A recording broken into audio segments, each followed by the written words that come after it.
in Williamsburg. Joining me tonight in the booth is Christopher Wayland. How you doing tonight, Christopher? Doing pretty good. Enjoying this wonderful All-Star week so far. Yeah, two events down, two to go. Rookie challenge here tonight. A chance to see the rookies for the first time on the court together since the top 24 games. Oh, what was it? A little under 6 months ago at this point. A great opportunity to see how these players have grown in that time. Yeah, absolutely. It's always interesting to see kind of where everyone is halfway through or just a little over halfway through their freshman year in the league. So it'll be definitely interesting to see how the dynamic has changed since this summer. Well, not just that. Also, now the players have on mind the fact that the Rookie of the Year award is starting to be discussed now, and some of these players are definitely in the top of the discussion. And tonight's a night to definitely make a little bit of a statement. Defense is usually not the norm, but sometimes we see some players get a little chippy and want to stand out a little bit more and put a little bit You more know, effort in here. Well, this is definitely their kind of last chance to showcase their skills in a little bit more of a relaxed setting. They know that everyone's going to be watching them, kind of uh, looking to see who that next big great might be. And like I said, at this point right now, the fact that they're not having to compete against the best in the league necessarily is an opportunity for them to stand out. They're amongst their peers here, and what better way to show that you're the best of the best of your group than to come out on top with the uh, FBA Rookie Challenge MVP award? And in fact, I think I see the players getting ready to take the floor now.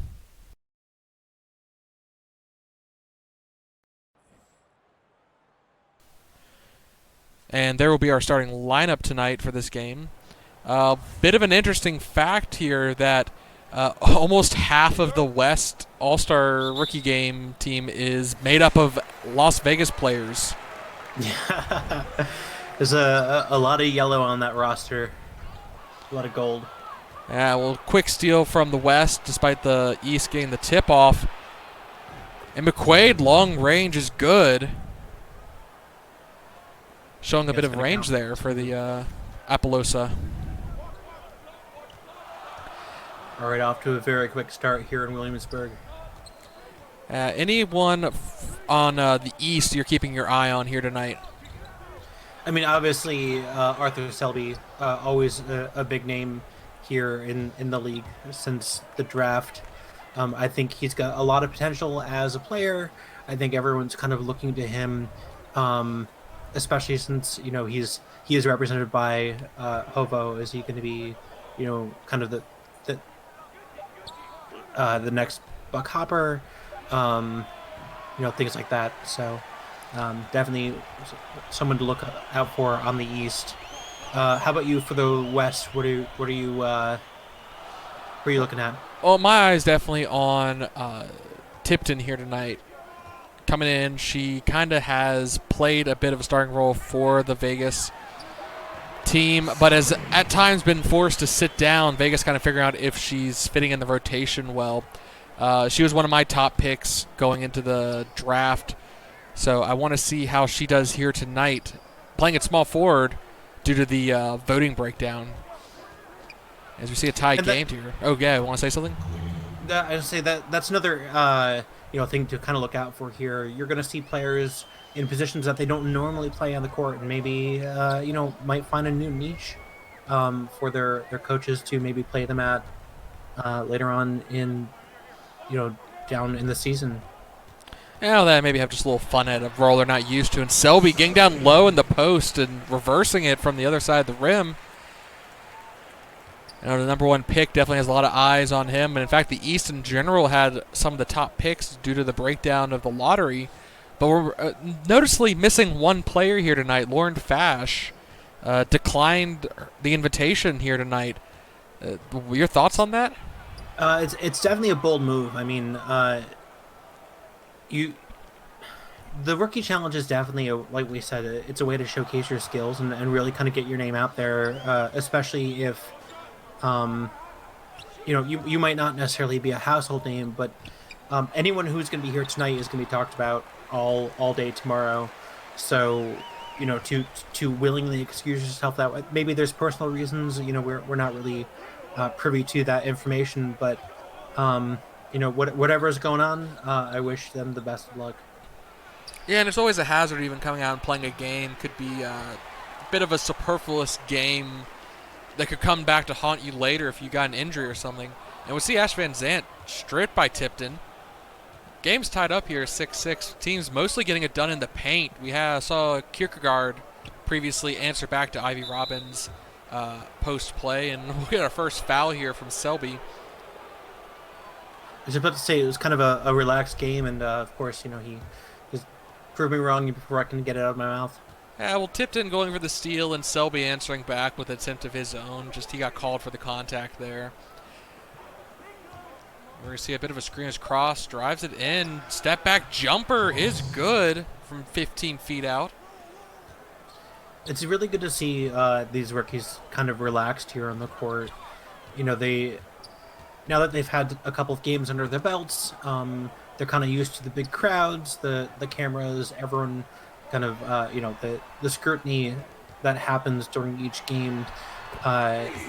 You can really kind of see them just kind of get into their own zones here, even though it's a little bit different from their normal lineups, and really just see them get back into the groove, as it were.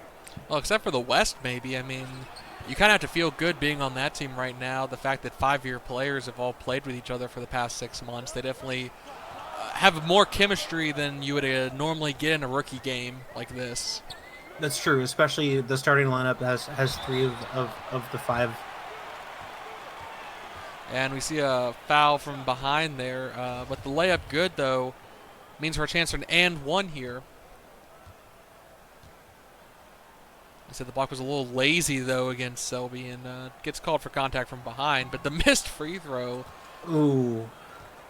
Always hate to see free points left on the table. Yeah, I mean, in a charity game, it's nice to, donate those points back to the other side and refuse to take them. I don't think that's what he was planning there to do. And Tino, challenging up, down, low. Nice shot there.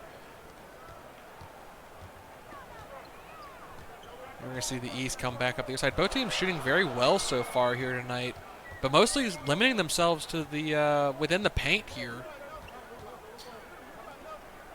It's just a friendly game of pickup. No one's really taking any chances. Yeah, until the daggers start flying in from the three-point line. We definitely have some good shooters out there here tonight. Definitely, I will admit this lineup does favor the post play. And Tino answering back once again. That's 3 out of 4 now for him here, leading the West in terms of points. Well, I think you're going to see that in any All-Star game. The post players tend to be a little more flashy. You've got people shooting. You got a foul over there. Is that Marone? Yeah, kind of a bit of a payback. Now the chance for an and one once again here. Tino a chance to add to his score, already up to 9. All coming from within the paint, basically. And Selby for the East is stepping up, number 1 drafted player. Trying to show his worth. He misses 3 last possession, but gets a 2-pointer there. 3-point game, half the first quarter down the drain. Tipton going to start from the perimeter. Dish it down to Tino. The hot pause here. Up again. Misses this time. Kierkegaard with the rebound. Back to the East. We'll see if Selby does an isolation here or if he's going to pass it up. Does pass it up to Marone. Marone off the screen is able to find an open space. Mid-range is good. Both teams putting up a pretty impressive scoring drive here so far. Want to see kind of when the coaches think about subbing in some of their bench players. Or they can let them keep going with the hot pause.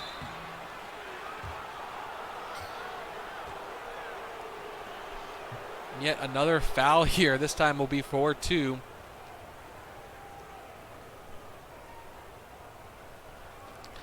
So obviously we talked about Lauren Fash not being here tonight. Are there any other rookies you can really think of that maybe deserved a spot here? Or do you believe these top 24 really represent the best of this class so far? Like you said, it's kind of tough because we are still learning a lot of these players. I got to say, one of the alternates for the West, Lucy Jo Heitkamp, has had a pretty decent season so far. Little surprised that she got voted in as an alternate because she is a fan favorite. Sometimes you do see, popular players kind of move up in the ranks a little bit for these games.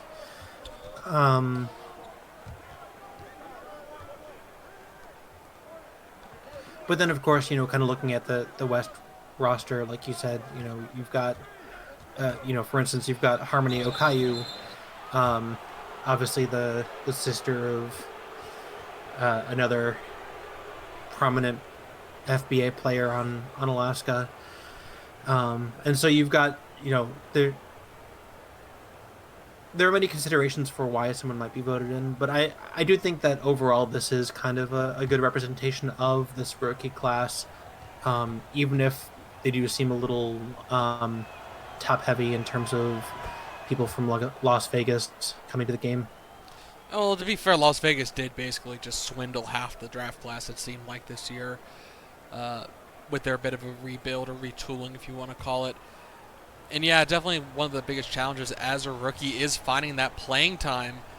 And definitely if you find yourself on a team where you can be a starter or have significant minutes early, you definitely find yourself in an advantageous position to be here tonight. Whereas maybe if you're the 48th pick player, you're going to the best team in the league at that point, and you are fighting for even a few minutes on the court. So we see Turnbull getting a bucket down low, using her height advantage there. And in fact, most players that are here tonight have had some starting experience in the league. Speaking of which, Caliber pulling up off the drive instead of challenging down low for the mid-range jumper is good. The East, though, still within striking distance, as they're going to let Ulysses here take the ball. But over to Lemon for 3, off the side iron, no good. Connor going to pull down the board. Now Caillou joining the league in fact, getting drafted to the same team as her brother. We have a couple sibling duos in the league. As Dunbrock slams it down. That's the first dunk of the rookie game here tonight. These kids are starting to get a little cocky, and that's okay. People are here to see some entertainment. So. Ooh, block there. Yeah, we want to get the fans the price of their admission. They charge quite a bit of pretty penny to be here tonight. Absolutely.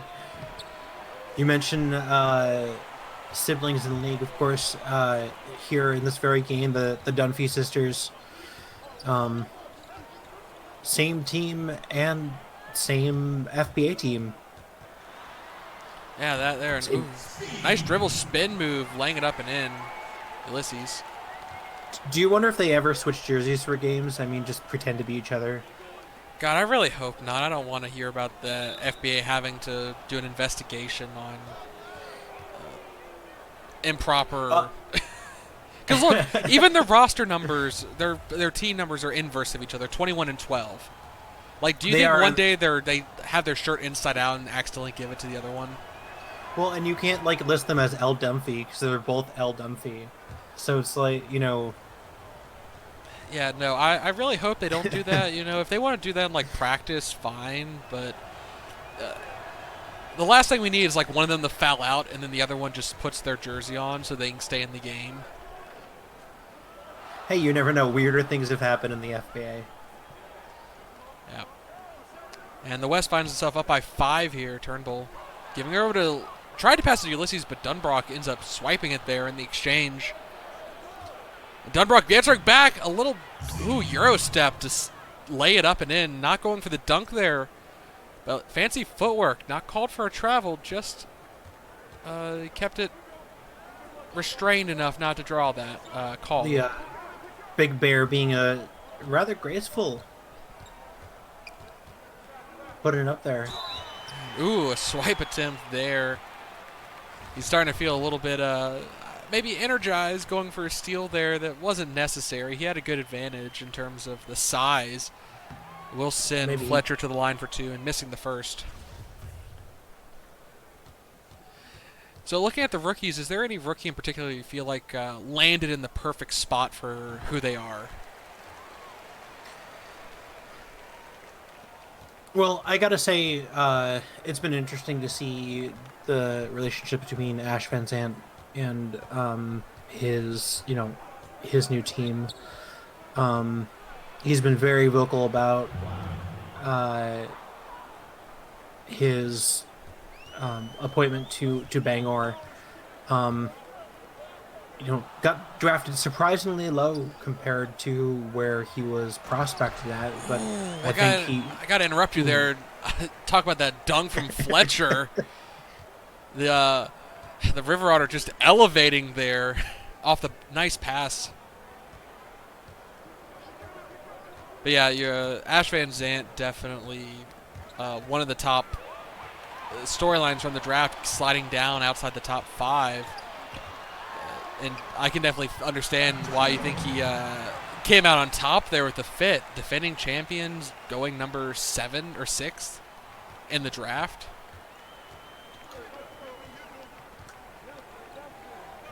Anyone else maybe you think that has been blessed in the sense that they being able to be a starter so early in their career?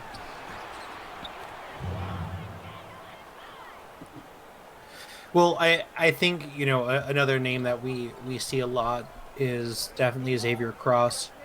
I think just kind of in this just perfect storm of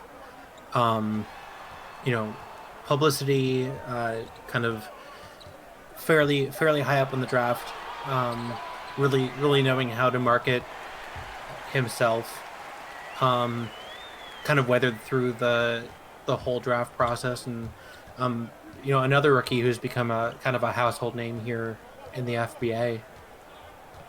Yeah, now we're down to the last 10 seconds here. The East find themselves down by 3, and it looks like the West are just going to kind of dribble it out, go for the last shot. And blocked by Turnbull there. Oh, that was just... I don't think she jumped for that. I think she was just stretching. She had to yawn. Yeah, happened to have the ball. I mean, she could have just grabbed that out of the air, honestly, at that point. But the first quarter comes to a close. The West up by 3, 31-28 here. In my opinion, the rookie that probably came out on top in terms of where they got drafted would be Arthur Selby, just because, again, Tennessee was one of the lower-rated teams possibly, at least in percentage, of getting a number 1 overall pick, and they just got super lucky in the lottery, despite only having just missed the playoffs, and there they were being gifted a top-level player, and Selby has really done well on that team.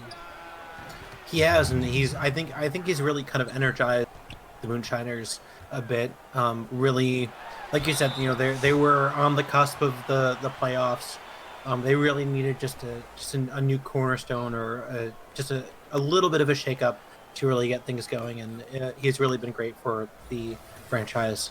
Yes, some new blood definitely getting brought in, I think, was huge. It's not to say that they haven't had their rookies and had them perform recently, like Kiara Hughes, but the team was pretty much set in stone for so long that they needed a little bit something new brought in to really switch things up. And speaking of switching things up, some new players have come onto the court. We saw London fouling Tolsino, setting her to the line for 2, and she does get both of them to fall. Close that gap a little bit. Yeah, right now, if you're the East, turnovers really is kind of where you're looking at. Or blocks, but ooh, that's not what you want. Turnbull blocked once. However, Dunbrock had the better position under the basket and got his own miss. And then that time, Turnbull just not able to get a clean hit on the ball.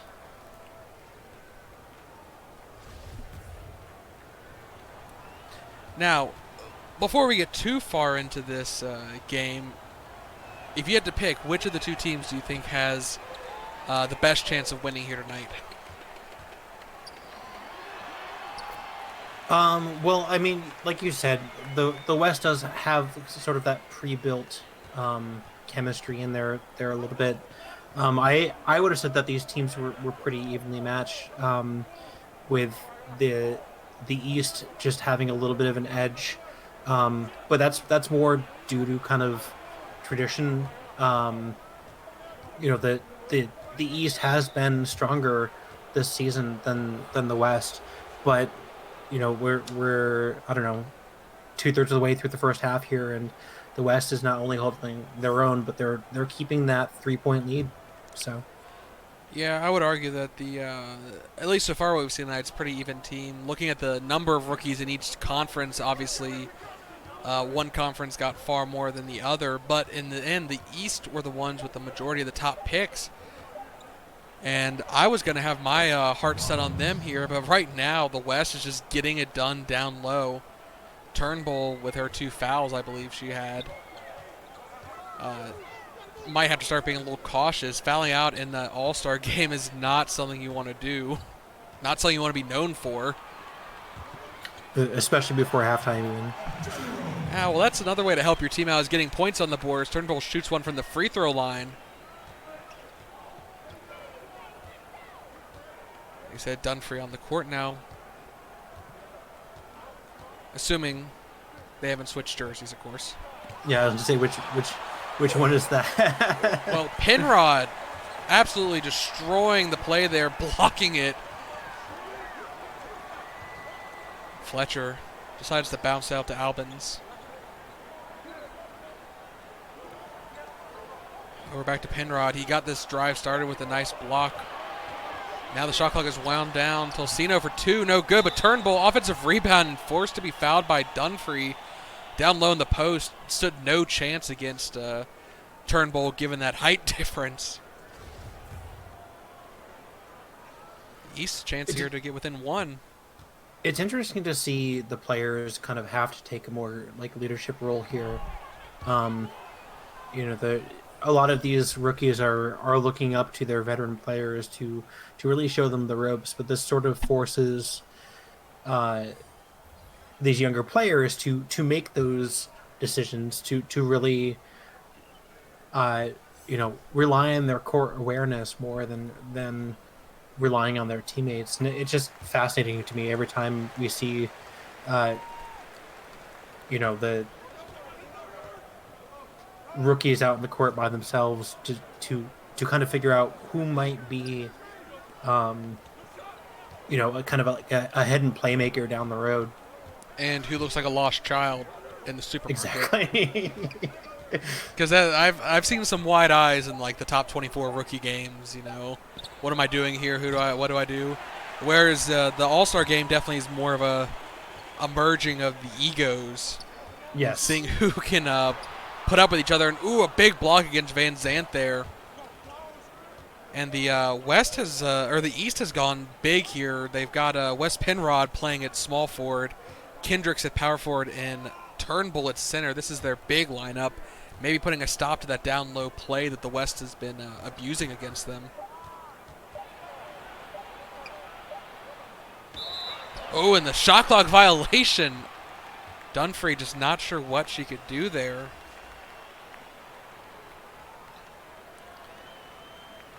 Was that Lisa or Lauren Dunphy? Who knows at this point? Start calling them Dunphy 1 and Dunphy 2. Well, I was going to say they just blame the other one when they get asked in the post game. So Lisa, why'd you not shoot the ball? No, that was Lauren. And then they go to Lauren, and Lauren says, no, that was Lisa. Exactly. God, the poor statisticians. They might just need to merge the two of them together at one point. And then divide by 2 at the end of the game.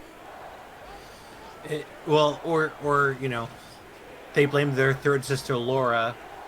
Oh, God.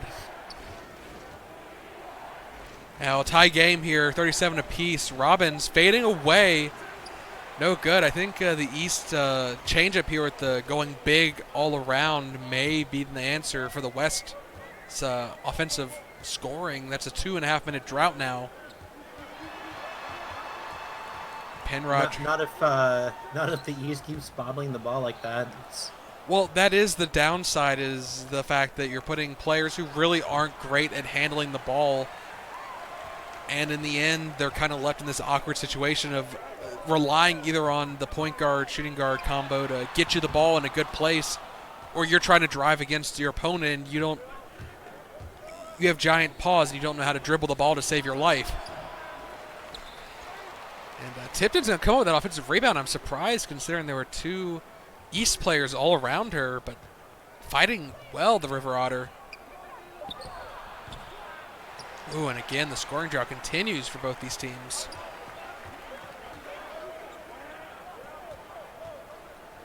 Keep an eye on Tostino. I think she's going to try and shoot a 3 here based on how they're setting up these screens. Well, apparently not Tolsina, but Wes Penrod. Give him all the space in the world. He's not hitting that very often. Well, especially with those wide open threes, you got to make them. There's no excuse for that. Well, I mean, besides not being a 3-point shooter, and this is the rookie game, and you just want to you want to hit one. You want one in your career. That's fair. Well, and also consider that a lot of these players, not all of them, but a lot of them aren't used to playing this many minutes on the court.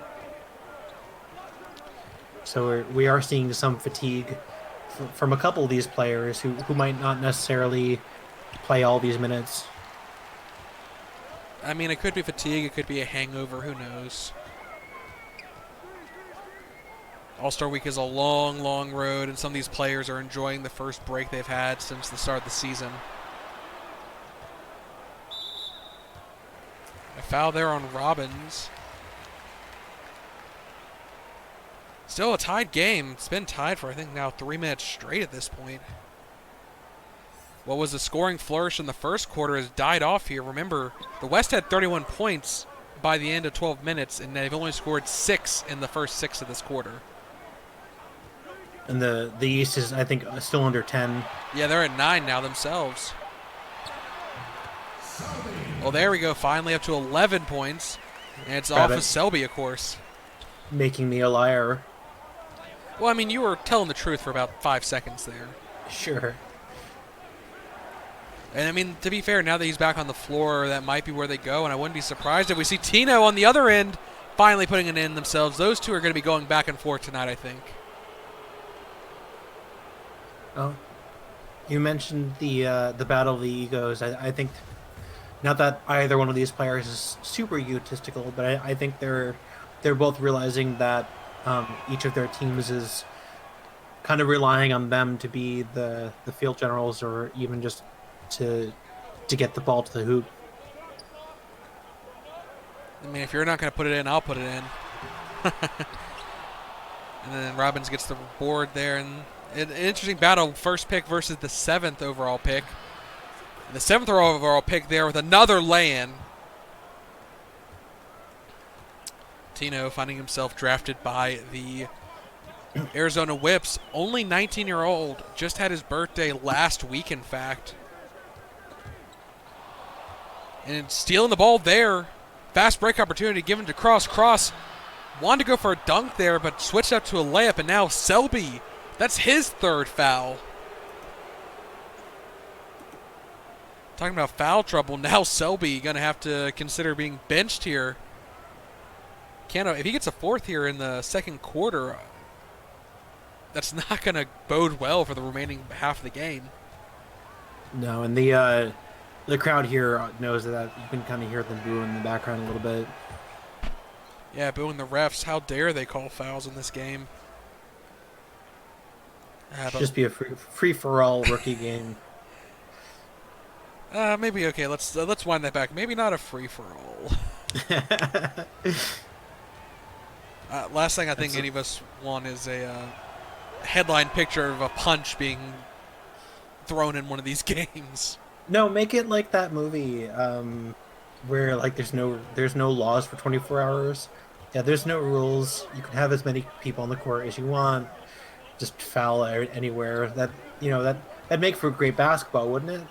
Just throw out all the rules. Okay, you've gone super basketball purist on me here. Can I get another drink?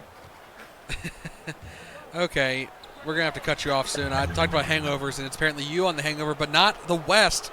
Finally past their issues. They have just been putting up points rapidly here. That's 8 points in under a minute and a half. They were just holding back to surprise the East. Well, I mean, the East need to find something here, or else they're going to find themselves down by double digits for the first time. And then to answer that, they tried to go for a three, but Kierkegaard cleaning up the board. No good on the putback, but he will go to the line for two. Kierkegaard playing, coming from Queens here. The only Queens player representing.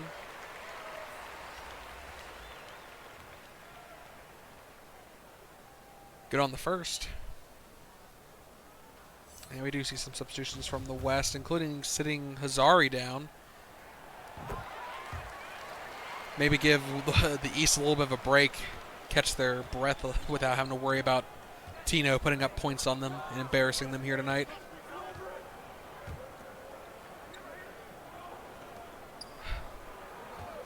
Okayu getting left open off the screen, but again, no good from beyond the arc. The East, a bit of a chance here to kind of get back into it, down by 5. Driving into the paint, but off the right iron, no good.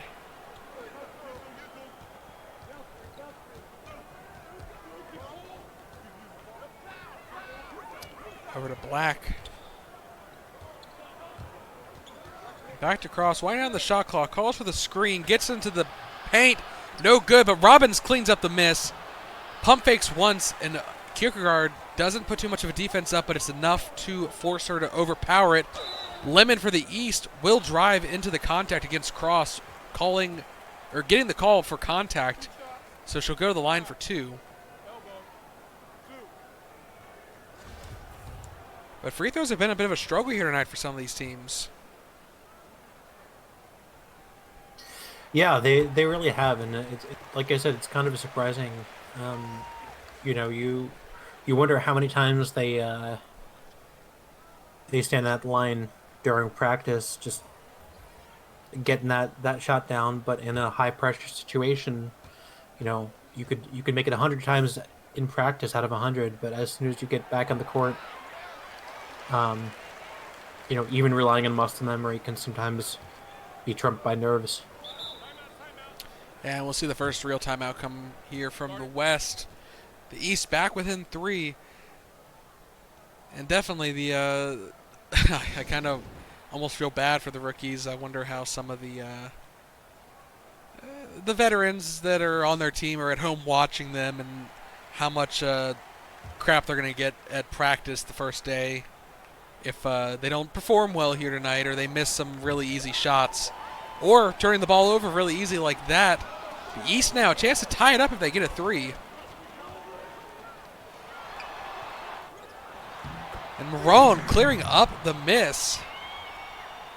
It's a good putback. Very good. Decided not to land, just putting up like a volleyball player.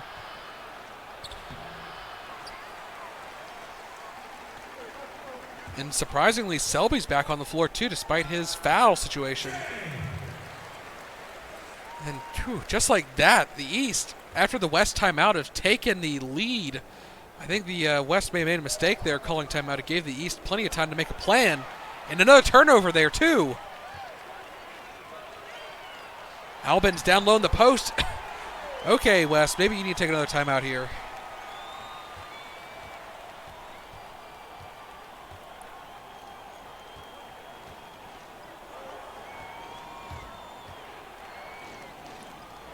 The East has found themselves suddenly energized. Yeah, and the West struggling for a basket once again. Where's the East? Selby. 5-point lead now. Where was this, in the first 6 minutes of the quarter? I don't blame West for calling a timeout here at all. No, definitely. It's not going well at the moment. Even though the last time they called timeout, the East were down, and now suddenly within 90 seconds, they've Yeah, completely turned this around. we've seen more scoring in the last minute and a half here than we have all second quarter. Yeah, I mean, goodness, the first absolutely ridiculous. And definitely Selby coming back on the floor and being a spark, even if it's not just him scoring, people making baskets off his misses. It's a great put in by the Pembroke Koke there. Yeah, like I said, that's why you call timeout. You drop a play that was a nice inbound pass, wide open off of the motion, especially considering she has a disadvantage in terms of height there. Yeah. Lady Black looking awfully diminutive compared to the rest of her teammates here, but proving that she has a chance to score points and or maybe not. Lemon blocked there. Caliber for three. Ooh, the West now missing from beyond the arc. That's two back-to-back they've attempted. Open shots, too. Not bad attempts. I wouldn't even call them desperation threes, just, hopeful threes. Well, they're just not even... The players shooting them aren't bad three-point shooters. They're just not falling right now. Yeah. And maybe it has to do with a bit of their just rhythm is thrown off here tonight. Again, the passes they're used to receiving are not the same. You get used to playing with your teammates, and then suddenly you're thrown in a situation where, the ball's coming faster than you're used to, or they're not used to passing to you, so they're throwing at your head rather than your chest. Speaking of diminutive, do you ever think there'd be a smalls versus bigs game where they take the biggest players in the FBA versus the smallest? That would be tragic. Well, I mean, if they're all centers and they can't dribble to save their lives, We'll just stack the shorties up on top of each other. The last basket of the half is a miss. Well, in the second quarter, East up by 7, 55-48. A bit of a turnaround considering how long we were stuck at 37 points there. A bit of a scoring flurry at the end of the half brought us up to a respectable halftime score. Absolutely. Well, we haven't even seen a 10-point lead here though. It's kind of interesting to see that West has been up all games so far, and then just the East came alive in the last 3 to 5 minutes. I mean, yeah, I think the largest lead we saw was 7 at one point from the West, and now the East pretty much offering up one of their own opportunities there. And we will take a look at the halftime stats as I run through them real quick for both teams. As you kind of saw there, just a hint of how the teams are shooting-wise, above 50% for both teams overall. However, we're going to dive in here to the East, and Kierkegaard with 4 points, 7 rebounds, and a steal. He's only taken one shot and was fouled on his other one, but he made both free throws. Kendricks, 4 points, 3 rebounds, 1 assist. Perfect from the floor so far. Selby, 12 points, 1 assist. He did miss his 3 earlier, but the 3 fouls are the real issue for him. He may not have the highest field goal percentage on the team, but he's been the one willing to take the fights and get the baskets to the rim. As you see in this little bit of highlights there. Definitely responsible for the lion's share of the points on the East so far. Yeah, and like I said, Kierkegaard and Kendricks probably need to step up in terms of how they're impacting down low in the post. They're making their shots, just not taking them. Moving on to Tori Moran. 4 points, 2 rebounds, 1 assist. Ash Van Zant only had 2 shot attempts so far. Missed 1, made 1. 1 rebound. Albans, she has 4 points, 2 rebounds, an assist, a steal, block, 2 for 3. Doing a bit of everything from the floor. Jackie Lemon, 3 for 6 with 9 points total. 1 3-pointer, the only 3-pointer so far for the East.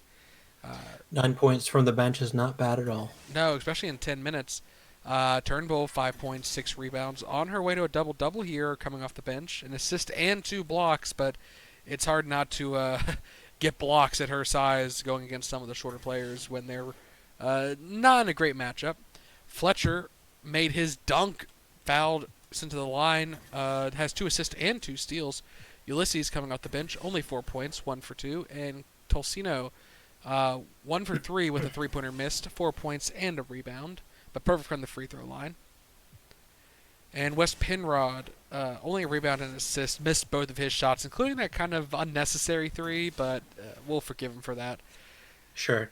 Moving on to the West, McQuaid, 3 points, 3 rebounds, an assist, a steal, and 2 blocks as well. Again, doing a bit of everything. Robbins, 6 points, 3 for 5 from the field, 4 rebounds, 1 assist, and a block. Tipton, a player I had highlighted earlier, 5 rebounds, 1 which was offensive, 2 assists, but missed her 1 shot, which was a 3. Not her normal range. Maybe the West want to get her involved a bit more now that they're down. Cross, 4 points, 2 assists, a steal, and 2 turnovers, though, 1 for 4 from the field. 2 fouls also. Okayu has missed her 3 shots taken so far, 2 of which were threes. Again, the West trying to get involved in the 3-point game, just not getting anything to fall. Dunbrock, 7 points, 3 rebounds, an assist, and 2 steals.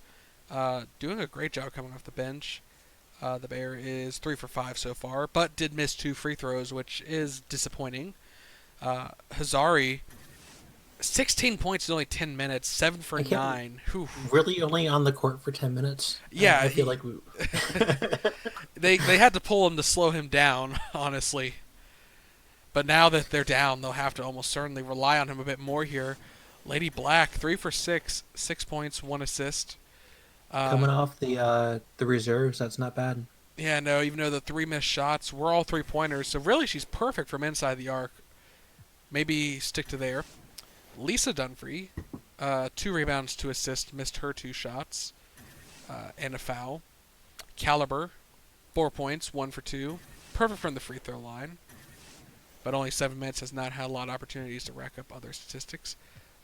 Lauren Dunphy, only one of the Dunphy sisters to make points so far, 1 for 3, 2 points. And then London, 1 assist in his 6 minutes on the floor, and a foul. So we start the second half, West down by 7. Anyone from looking at the stats, since we had a chance to, anyone surprising you really so far here tonight? Well, like I said, I was definitely surprised to see that Hazari was only in for 10 minutes. He's really kind of been dominating the game for the West. But I think you're correct in that I think they're going to lean on him a little more on the second half now that there may be a chance of fouling out, but I think down by 7, perhaps closing the gap here a little bit now. They're going to rely on him a little more. Lauren Dunphy coming out, scoring more than her sister. I'm sure that's going to be a little fun for them to rectify later on during their rivalry. From the East, it's been great to see Selby kind of dominate.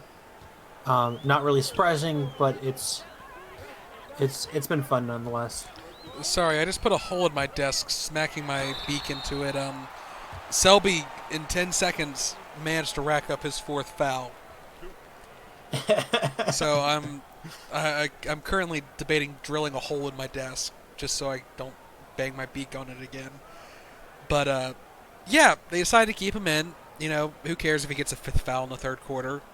It's not like this is a nationally televised game where he's going to get ribbed for the rest of the year, fouling out in a rookie contest. But it's the rookie game. No one, if you foul out, that's kind of a point of pride, especially if you do it. It's called you try-harded.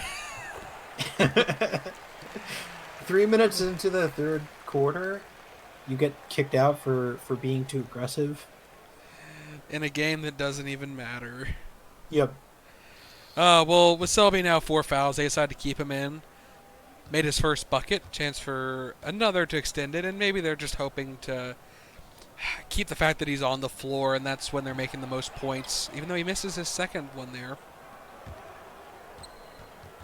Cross will take it up for the West. Over to Tipton. Going for the shot, a little too much behind it. Bounces off the iron. And the East will keep relying on Selby taking the shot from the shooter's arc, but no good. Back to the West, who gives it to Cross. Nice vision there from Tipton. Seeing her fellow Vegas wildcard teammate breaking in the post. And, ooh, I think that was an alley-oop attempt that got a little bit interrupted there. Turned into a free pass for the West. Oh, and Hazari stripped there. First real mistake from him. We're talking about chemistry. Cross, Tipton, and Robbins are definitely working very well together. Robbins has the height, especially grabbing those rebounds and passing it to Tipton or Cross to try to get it back, close that gap a little bit. Okay, let's play a little game then. 2 years from now, Cross, Tipton, Robbins, and the Dunphy sisters. How many of them are still on Vegas after 2 years? Oh, that's I'm gonna split up the Dunphys. I'm gonna say one's that gonna leave? I think one is gonna get a contract offer. The other one is not. I think. Surprisingly, I think we're gonna see Tipton stay with Las Vegas full career. Cross is gonna move someplace to Queens or something. Maybe follow in Sterling's footsteps. They have very similar personalities and playing styles. Different positions, obviously, but.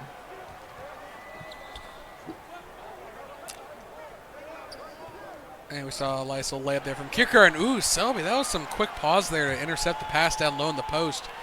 And quick play on the other end, Kendricks on the fast break, keeping the lead up. If I had to say, on my opinion, how many are going to still be on Vegas in 2 years after the rookie contracts,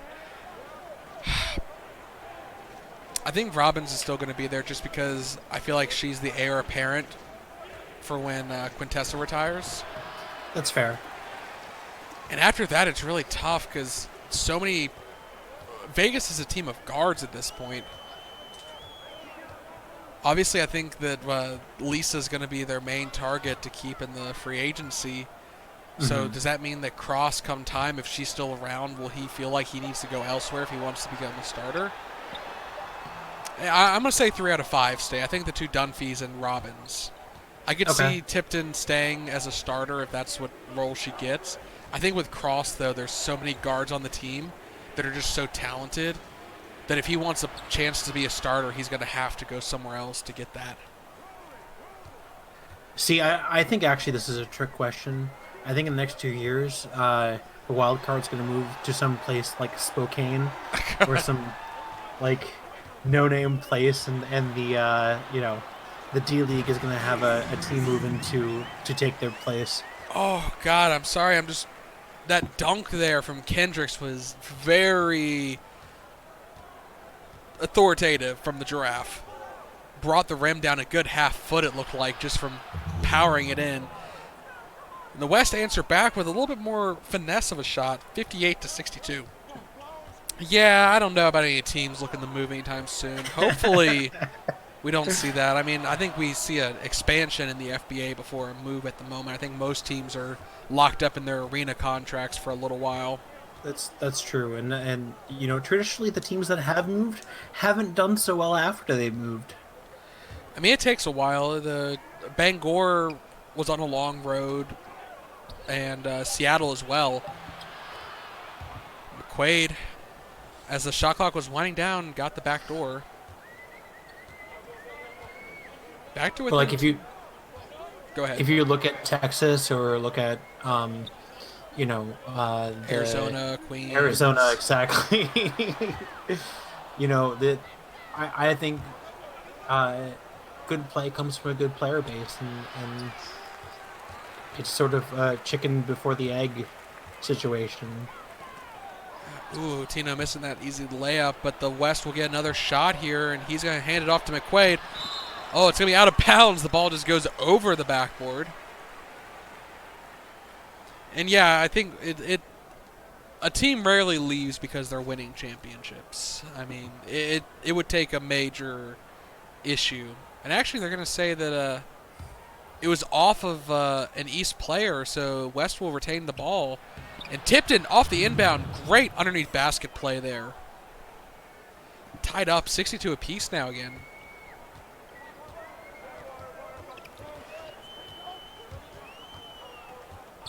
Like I said, I think the hardest part of moving is establishing a new fan base. You never want to play in your home arena looking into the crowd and seeing half the arena filled with the opponent's jerseys. It takes time to build a fan base, and to build a fan base, you usually want to win. But if you're moving because you're losing, like I said, you just never really build up that fan base to begin with. Yeah. London, inside the paint, no good. We'll see the game continue tied, and we'll look here at the East coming up on 2.5 minutes of a scoring drought. See if they go back to Selby. And London with the reach-in foul there. Both teams making some substitutions as the Dunphy sisters come on the floor.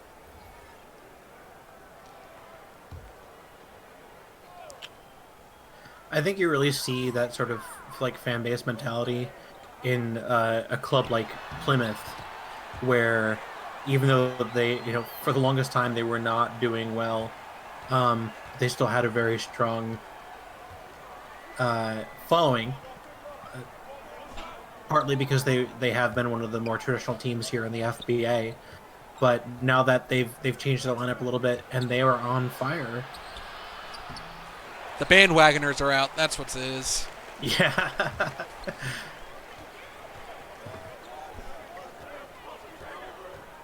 Yeah. Back to the East here with possession. Trying to isolate. And Tipton's going to come up with the steal there. Double teamed, in fact, as he was heading to the paint. Over to Dunphy. Passing the Tipton. Again, they're keeping the ball at the perimeter without a lot of strong three-point shooters on the floor right now. They need to find a way into the paint. They keep trying to switch up off of screens to see if they can get a good matchup. Instead, blocked, and Robin's going to get called for the turnover despite really not being her fault. The fact that her teammate got blocked there, and she was just trying to clean up the mistake.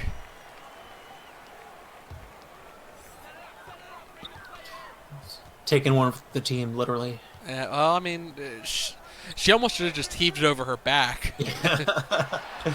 Ooh, and Turnbull laying it up and in, smooth.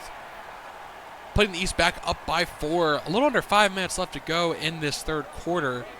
Thankfully, the two teams not really suffering a complete lack of scoring here, but it is coming in waves. Yeah, it definitely has been a much lower scoring game than we see in these All-Star games, but it has been a close match, so entertaining nonetheless. Well, Turnbull, ooh, there we go. Called for traveling. Not the normal turnover you see, but it happens. Just thought she could get away with a half dribble, but didn't even really drop the ball down and got called for it. Turnbull, an aggressive player. You see how it helped her in getting that layup a moment ago, but it also hurt her here. Yeah, I mean, to be fair, she got the offensive rebound between two East players, or between two West defenders, but it just could not get the second chance opportunity. But a block there by Zant. Sending over to Ulysses. Wide open in the fast break is good from mid-range. Well, if anything, if the All-Star games are anything to go by, this game having complete lack of three-point shooting tells me that the All-Star game is going to be nothing but three-point shooting. Yeah. So be careful of, a high-scoring game there. Again, another nice step in there That's Okayu's first points here, though, tonight. She can go back to Alaska saying, "Hey, at least I scored." Yeah. Well, A little less Alaska. ribbing from her brother. Yeah, well, Alaska definitely needing her to step up in general with the regular season. Obviously, they're reeling from the loss of Cliff Matthews in the offseason, retiring, kind of throwing off their whole plan. They'd gone into free agency thinking, hey, we're going to be able to build forward and go towards another playoff run, and then suddenly learning that their shooting guard's retiring, one of the faces of their team, and having to scramble with that there. You don't think that Harmony is their attempt at a Okun 2.0? I mean, I can't say yet. I mean, she does play swing, so I felt like them drafting her was more for the small forward role than a shooting guard role. And that may be, where she ends up going in the end. That's kind of always the problem with the when you're sitting in the war room, you have a plan on the board, and then the first person's picked, and it throws your whole plan off. Yeah. Like I said, draft night is a absolute cluster of contingencies going on. You could have the number 2 overall pick and think you've got your player wrapped up, and then suddenly you hear the number 1 pick has been traded, and suddenly you throw your hands in the air and you're just done. It's true. Didn't really see all that many draft shenanigans this year. Well, I mean, most of the trading came after the draft. It's true. Like I said, the Dunphy sisters ending up together on Vegas was not how it started off with the draft. Turnbull laying it up and in. Now we have a back-and-forth game. Leads being changed with each possession here. Lauren giving over to Okayu, back to Caliber. West has sort of clawed their way back up. Yeah, but both teams have shown that in a moment's notice they can build a lead, even though it's been through specific players. They've done it. Well, that really good 3 there. That really speaks to the strength of these rookies to be able to bounce back at a moment's notice. Well, yeah, there is a mental aspect of the game, making sure that you don't give up, even in seemingly unwinnable situations. Down by 10 with a couple minutes left to go, a bucket, a turnover, and you're back in the game. And speaking of being back in the game, the West are back in the lead after that. Layup with contact gives them a chance for an and one opportunity. And to be fair, that wasn't even with Tino on the floor. So they have to be kind of feeling good about that right now. Again, Hazari put up 16 points in 10 minutes. I kind of feel like they're just, okay, if we kind of get close again, we can just bring him back out on the floor and he'll just put up a few points real quick. Right now, the West find themselves up by 5 after that make.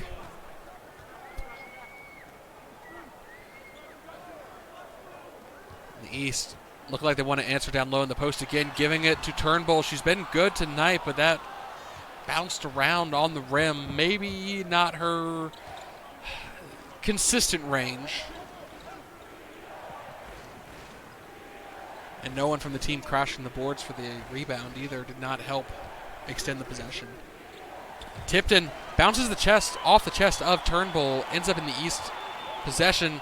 Fletcher down low to Ulysses is good. Defenders draped all around him, but the White Lion able to lay it up and in. Fletcher's been making some very good assists this game. And almost stripped there by Ulysses. It will roll out of bounds, so it will stay in the West's possession. However, 48 seconds left to go in this third quarter. That's about 3 shots unless they rush it. So the West here, I imagine, will try and burn down as much clock as they can before taking a shot so that they do get that final possession. Unless they get an open play on this inbound, and no, they give the Tipton all the way back at the half-court line. That kind of tells me, yeah, they're going to wait for the clock to wind down. Les Dumbrook gets wide open for a slam dunk. They were just showing off. Oh, the Big Bear. That's his second here tonight. Now the East have the opportunity. If they take a shot quick enough, And they will go for a quick three, and it is good. Okay, I talked a little trash earlier about the lack of threes, and in the last couple minutes, we've seen 2 come out here tonight. Again, the West just want to put up a good shot. Caliber, no good. Shot clock turned off. The East now down by 2. Could put it to a tied game here if they get a bucket, or possibly a lead if they go for a 3. But if I was them, I would not rely on beyond the arc play right now. That one basket's nothing to get excited about. But they will go for it. 2 seconds shot clock, or the clock period running out. With that, we end the third quarter. West up by 2, 78-76. Finding a way to fight back to the lead here after being down by 7 at the half.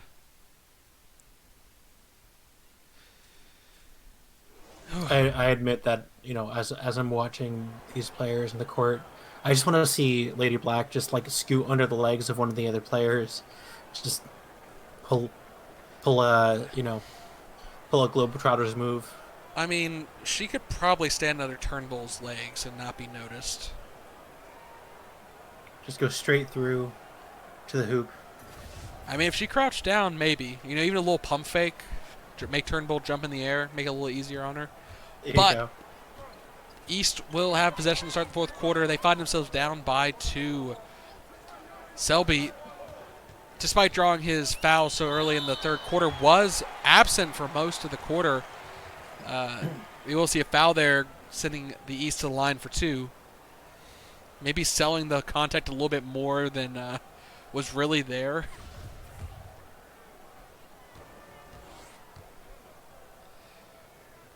Lemon's been good from the free throw line tonight and makes her third. Puts her to 13 points, and we will see substitutions. Caillou coming out. And Cross back in. Lemon can tie it up here at 78 apiece, even though at this point I think it's going to be, who has a lead at the final seconds tick down, because it's been too close to call. I don't think we've had a 10-point game here tonight. No, we actually haven't, which is surprising. Yeah, I mean, basically one team gets a little hot, they build a lead, and then they get have to slowly watch it diminish. And by the time that they're finally shooting again, the other team's built a small lead. Like I said, it's been a very title game back and forth. McQuaid, nice tip in there. Not tipped in, tip in. And the East will bring it up. Ulysses with the ball. Protected by the Pittsburgh Keystones. Want to do a step back. Decides to give to Kendricks for 3. A little outside of his range. He was just so open, the draft had to take the shot there. Especially with the play falling apart. Black giving her to McQuaid. And on to Dunbrock. He's been really electric from the post. 2 slam dunks here tonight. Time running out. Cross at the pump fake is good. And gets the open look from the corner thanks to that pump fake. Good shot clock awareness to know he had time to go for a pump fake there. Oh, God, Kendricks. I was just talking about the West slam dunking from Dunbrock. Kendricks has also had 2 here tonight, and both of them have been absolutely massive. Black from three-point line, no good. Trying to extend the lead to 6 there. She was 6 points in the first half, but none here tonight so far.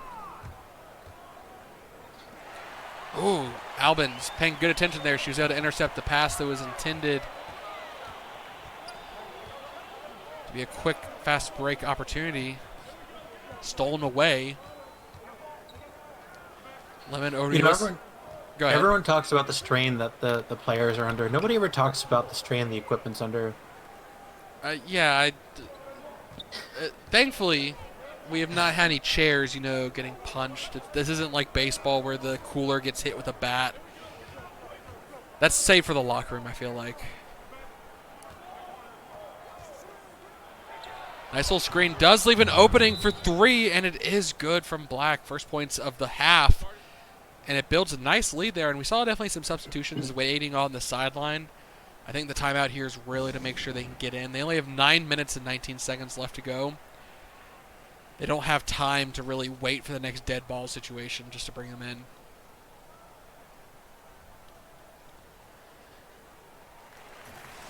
So with 3/4 of the game done and almost 2/3 of the season done, who is your player that you think is in the lead for Rookie of the Year so far?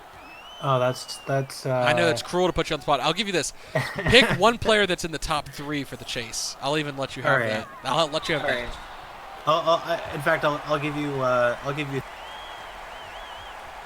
I'm gonna go with Kendricks for sure.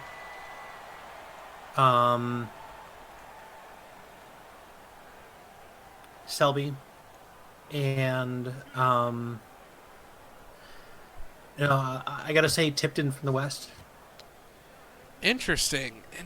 I'm not going to fault you. Kendricks is a little bit of a surprise for me, but understanding his stats, he definitely is not having a down year. He's putting over 10 points up a game and pulling down the boards. Not a double-double yet. And Tino back in the game, laying it up and in, leaving, continuing from where he left off earlier. I'm surprised you didn't mention, obviously, Fash, who's not here, playing for Huntsville in kind of the steed of D'Angelo McCulkin, who's not. Ooh, block there. West with possession. Well, I think, getting Rookie of the Year is all about making a name for yourself, and whatever her reasons for not being here, I really think she is going to miss that opportunity for not being in the game tonight. Or she'll win it and then decline it. Yeah. Thank God, I don't think we ever had a rookie decline Rookie of the Year before.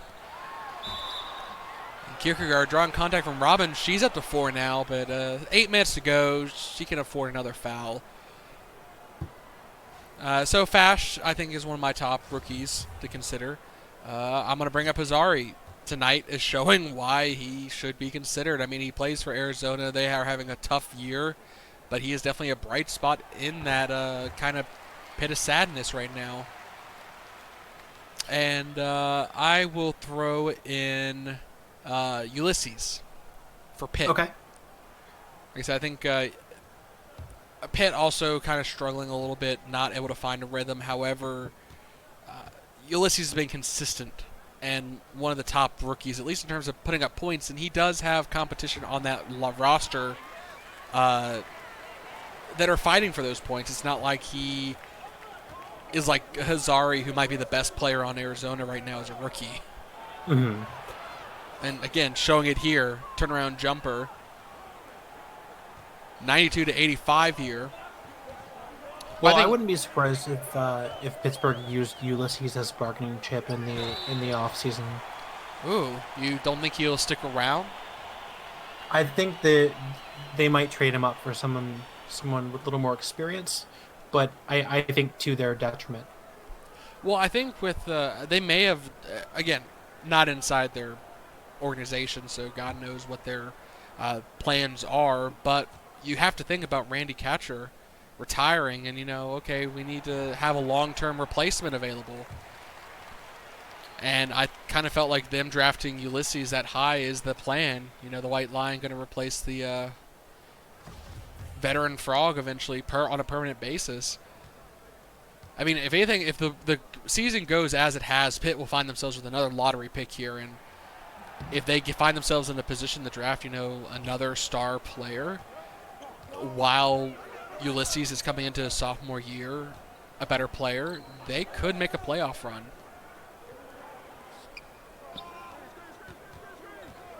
Of course, free agency is always absolute game of roulette. As is taking a shot from beyond the arc here tonight, it seems, as West missing another. We're going to see Selby going for 3. It wants to hit every part of the rim and backboard, but it does fall eventually. 92 to 89. Getting the crowd excited with that make. Back to a 3-point game once again here. Calling for the screen, and Robbins is open down low in the post. Instead, gives over to Cross. One-on-one isolation. If he can just get by his one defender, he's got a lane to the basket. Gives it to Zari. Long three. Surprised he even found the rim there. That was almost a half-court shot. But Moran for three is good. Okay, East, you found your shooting stroke from beyond the arc. Tied game, 92-92 here. I wouldn't be surprised if the West called timeout just to get a little bit of a breather in. They've let a lead slip, but no. They're going to go to Tino once again, this time off a screen, driving the post, gets it and nails that. That's his 24th point. The Dole is shooting 73% here tonight from the floor. Well, he's finding those shots and making them, I think, the most important aspect there. Well, considering that three-pointer counts against him that he really wouldn't have taken normally, but McQuaid, the block against the East, a chance to build up more points here. Tino dancing around, giving it back to McQuaid. Back to Tino.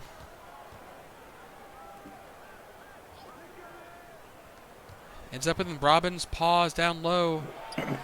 Great day, no good. Kierkegaard, excellent defense there.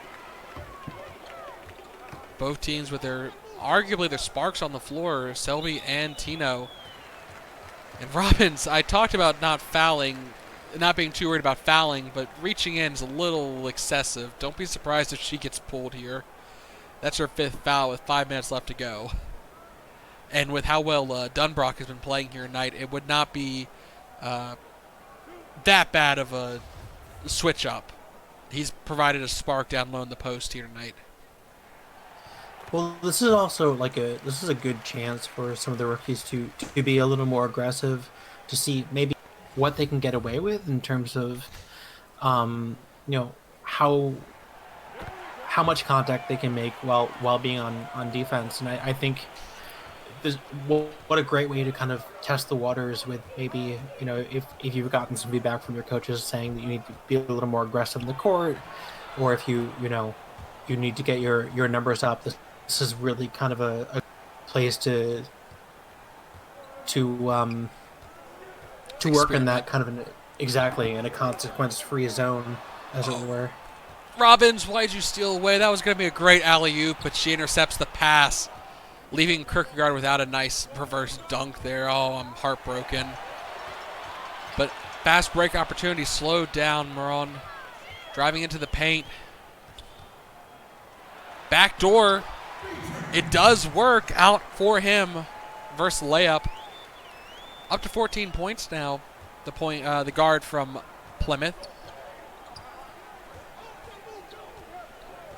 Tie game once again. I don't think I'm going to take it back. I'm not so sure that we're going to see this game get any kind of separation here tonight, even though Selby now makes it the second East player the second player with 5 fouls, the other one being Robbins on the West. And Kendrick's just reaching in too. Okay, guys, is this how we're going to play the final 4 minutes of the game, is foul till you're out? Even though it does set up a situation where later, if it comes down to fouling for free throws, they do have less fouls to have to work through. And uncharacteristic turnover there, kind of just forced out of bounds, and he's upset. He thinks it should be on the defense, forcing him out of bounds. Oh, with that mistake, the East find themselves back in possession here. Especially when it's tied up, those changeovers are critical. Well, not just that, but I mean, if you're Tino, you're looking at the ref going, I'm putting up all the points here. Like, don't start calling crap on me just because I'm dominating here on the floor. Oh, and there's a 3-second violation. Back-to-back turnovers from the West. Robbins maybe being a little too hesitant, afraid of getting an offensive foul and getting sent out of the game. Well, we are here on the East Coast. I think maybe the refs might be a little biased towards Well, I mean, at least the fan base is. Considering how less travel they have to do to make it out here tonight. Even though only one Williamsburg player on this team representing them here. Very surprising to me. Well, I mean, except that there's only one Williamsburg rookie, so you know. Yeah, very surprising he even made it here tonight. Because, I mean, that's one of the things with Williamsburg. Being on that team is so set in their core that even finding a few minutes as a rookie is very difficult. It really is. And they've been such a solid team for years now. No one's moving. I think it sort of speaks to that fact that they only drafted a single rookie this year. Again, they don't need to. They draft one rookie and they just develop them for the longest time, and they stick around. I mean, you look at McKaylee, the Wolfbat, able to spend years on the bench and now finding a starting role. And a fight for the rebound falls to McQuaid. That was a great fight for that rebound. Both players back to back, unsure which way the ball was going to bounce, and it just falls into his hands. I love watching him shoot, just like with his mane flowing. And I mean, one of the players, starter for Seattle, learning from DQ. In transition is good. Hazari again, another just quick basket. 2 minutes left to go. Unstoppable. Oh, yeah, no, he really is right now. I mean, Selby has been electric tonight too, but Hazari has just dominated. And the miss from Ash Van Zant sends it back to the west, and the Dole with ball. Dishing it down low to Cross. Hesitates and gets the layup. I'm actually a little surprised we're seeing triple digits here tonight. For a while, I thought we were just going to stall out for most of the game. Well, I mean, the first quarter we were on track for 120 points each, but then the second quarter it was like everyone took a nosedive in terms of being able to perform. It took 6 minutes just to get 10 points out of one team. Oh, God, that was a really lucky fadeaway there. I mean, losing possession of the ball, picking it up, and just shooting quickly, that has it just shows how hot the paws of the West are right now and how much they're feeling it to take that kind of shot and to make it. With less than a minute to go, the East find themselves down by 4. Who do they lean on here? Kierkegaard, they try and let him do his work in the post, but he just can't back down. And Ash Van Zant on defense, intercepting the ball. Ooh, that's a lovely teardrop from Marone. The East fans are on their feet now. 2-point difference. 40 seconds, less than 40 seconds on the quarter left to go. And Robbins, oh, that might be the dagger there. What is she thinking going for a fadeaway from that far away? I mean, it works out in the end for her, yeah, but it's very surprising. Well, not just that, but definitely pushing the shot clock. She had time. She could have held on to it for a little bit longer, because here's the thing. 31 seconds left in the shot clock. That gives plenty of time for the East to take a quick shot and have time left over. Oh, and timeout again. They just did not like the setup. I guess they intended to take a quick shot, and it just did not materialize, and they want to try again. But that might come back to haunt them. Those timeouts are very important. The fact that you can take a timeout after your opponent makes a basket and you automatically get moved up to half court, that saves so much time in a very time-sensitive situation, if you have 5 seconds left on the shot clock. And they will just give to Selby. Oh, he drives in so quick, and he's going to foul out. He's forced to foul there just to give him an opportunity. And now they're going to do a full court press here, and yeah, they're just going to foul and force him to the free throw line. And of course, it's on Tino, who's now put up 27 points. Make it 28. You'd see almost 30 points by the end of the game if he makes one more. Well, I mean, if they pass it to him, do the East even bother fouling him? just to let him not get 30 points. But that 3-point right there means this game is not done yet. 110 to 107, 2 free throws here, miss both of them, and it's a 1-possession game. Makes the first, though. And here's where that timeout comes into play. Cross makes both. They're down by 5. If they could have called timeout and found themselves at the half-court mark. But now they're forced to dribble it all the way up the court. Giving it to Lemon for 3. And it's just no good off the side iron. They're not even going to foul now. 2-1. I think that's going to be the game right there. It is. And like I said, 112 to 107. Dive into the point breakdown real fast. Kendricks, 12 points, 5 rebounds, 2 assists. 6 for 7 with 2 dunks. I mean, maybe a little bit more involved in the play. Maybe could have brought it back towards the east side. Kierkegaard, 8 points, 10 rebounds, pulling down the boards, including 2 offensive. 1 assist and a steal. Ash Van Zandt, 4 assists, 2 rebounds, a steal. Only had 2 points, not often putting up shots. Torrey Moran, 18 points, 7 for 10. Another kind of second half player that came in and put up a lot of points. Selby, 19 points, fouled out though in the end, and his field goal percentage definitely dipped there. 8 of 19. Kind of felt like he had to put the team on his back as the time was winding down and was taking some difficult shots. Fletcher, 3 points, 1 rebound, 4 assists, 2 steals, 1 for 2 from the field.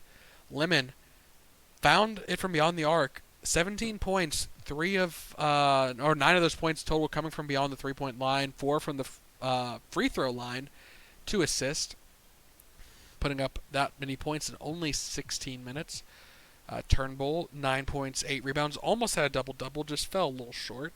That missed free throw costing her a bit there, but 2 blocks, good defense. Really coming alive the second half here. Yeah, Albans literally did everything. 4 points, 3 rebounds, 2 assists, 2 steals, and a block. Field goal percentage, not the greatest, but considering the fact that 2 of her shots were from beyond the arc, it explains a bit why that hurt. Ulysses, 9 points, 1 assist, 3 for 6 from the field, and 3 for 4 from the free throw line.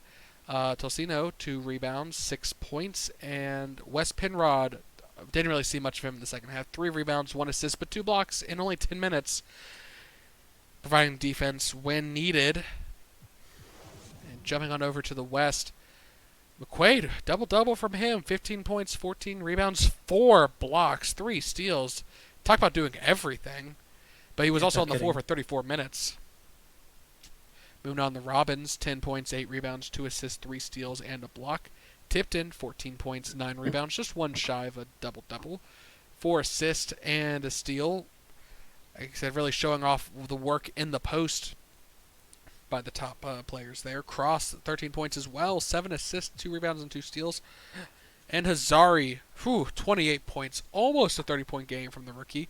12 for 16, 3 assists, a steal, and a rebound. Dunbrock, 9 points, 5 rebounds, 2 assists, 2 steals. Also putting up 2 big dunks there, getting the team going. Okayu, 1 for 4, so only 2 points to her name.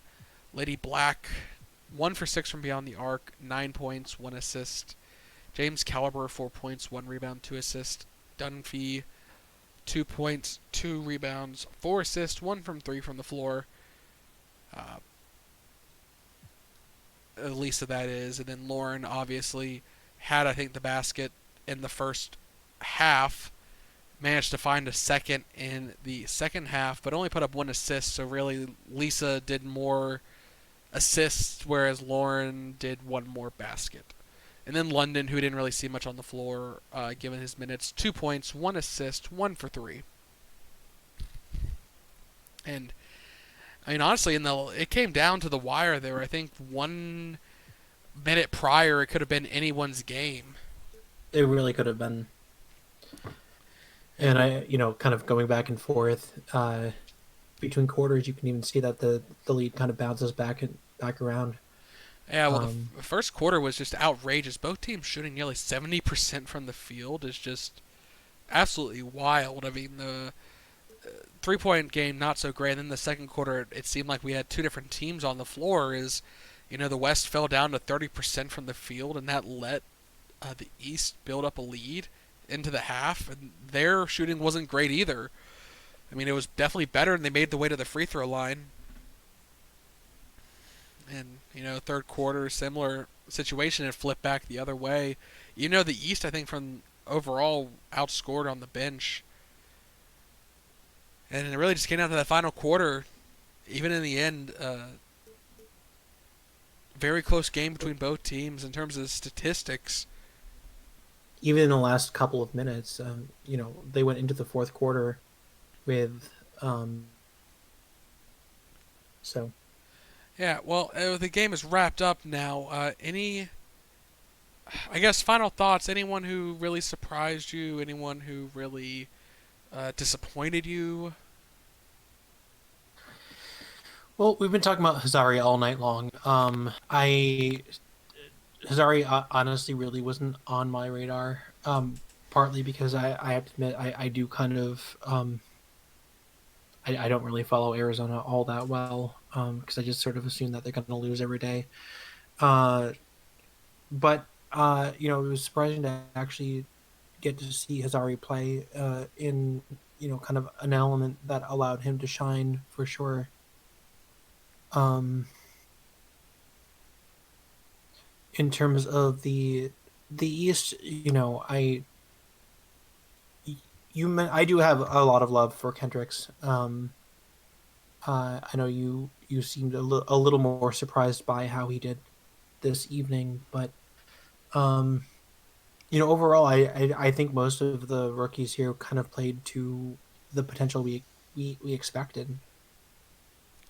Yeah, I mean, I would maybe say a little disappointing on Selby's part, but more so I feel like that was because he was relied upon a little too much in the end, and it kind of fell apart for him there at the end. I would have liked to have seen Ulysses be a little bit more aggressive, or even Kierkegaard and Tyreek be a little bit more aggressive down low in the post. I feel like the East would have come out on top if they had continued to uh, attack. I mean, we saw them pull out a three big setup for a little bit there, where they had like Penrod, Kendricks, and Kierkegaard, or Penrod, Kendricks, and Turnbull all on the court at the same time, and that was Right. really exciting to see, and it was really working for a little bit there, but they kind of never went What back to it later.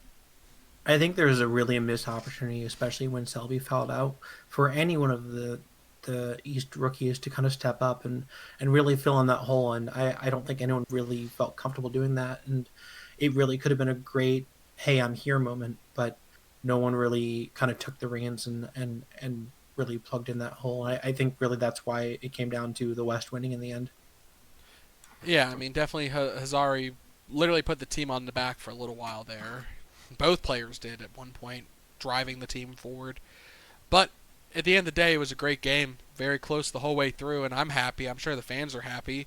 Well, at least half the fans. Half the fans might be a little upset. But Yeah. in the end of the day, it is a game that is for fun. It's not like anyone's going to go home with a, you know, well, no one got injured here tonight, so that's good. But tomorrow we have yet another game, one more game to go, the full All Star game. Uh, any thoughts on East West? Is it going to be a West West win this year, or is it going to be a split with the East taking it? Well, we usually see kind of a split. And anytime that the rookies win on one side, we very rarely see that reflected in the All Star game. But with it being so close at the rookies, I honestly, all predictions are out the window. I mean, you can predict. I'm calling East. All right. Well, just to be difficult, I'll call the West. Okay, You know, well, the uh, rookies have had some good mentors, and I think that'll be reflected in. yeah, well, that's it tonight. I've been Ryan Eastman, and thank you for joining me, Christopher Whalen. My pleasure. And thank you all fans for tuning in. We will see you guys tomorrow.